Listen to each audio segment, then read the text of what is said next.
ஆசை ஹீரோயினை பறிகொடுத்த கோபத்தில் மாஸ் ஹீரோ. கன்னடத்து பைங்கிலியான நடிகை ஒருவர் தமிழ் சினிமாவில் நடிக்க தொடங்கிய குறுகிய காலத்திலேயே ரசிகர்கள் மத்தியில் பிரபலமானார். காரணம், நடித்தது எல்லாமே பெரிய நடிகர்களின் படம்தான். அத்தோடு நடிகை நடித்த படங்கள் எல்லாமே சூப்பர் டூப்பர் ஹிட் ஆகிவிட்டது. இதை தொடர்ந்து ஒரே ஹீரோவோடு அடுத்தடுத்த படங்களை நடித்த நடிகை. இதனால் இருவருக்கும் பழக்கம் ஏற்பட்டு அதோடு ஹீரோயினின் அனைத்துமாயாகிவிட்டார் அந்த நடிகர்.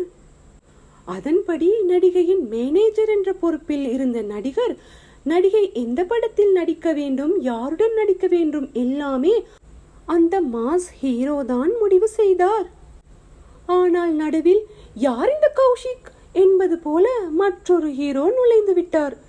என்னுடைய படத்தில் அந்த ஹீரோயின் தான் வேண்டும் என்று அடம் பிடிக்க ஒரு கட்டத்தில் இந்த மாஸ் ஹீரோவும் அனுமதித்த நிலையில் நடிகையும் நடித்து வந்தார். ஆனால் அடுத்த படத்திலும் இதே நடிகை தான் வேண்டும் என்று ஹீரோ ஸ்ட்ரிக்டாக சொல்லிவிட்டாராம்.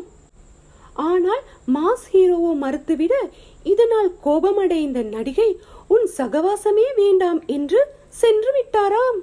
இதனால் கன்னடத்து பைங்கிலி மேல் கடும் கோபத்தில் இருக்கிறாராம் மாஸ் ஹீரோ.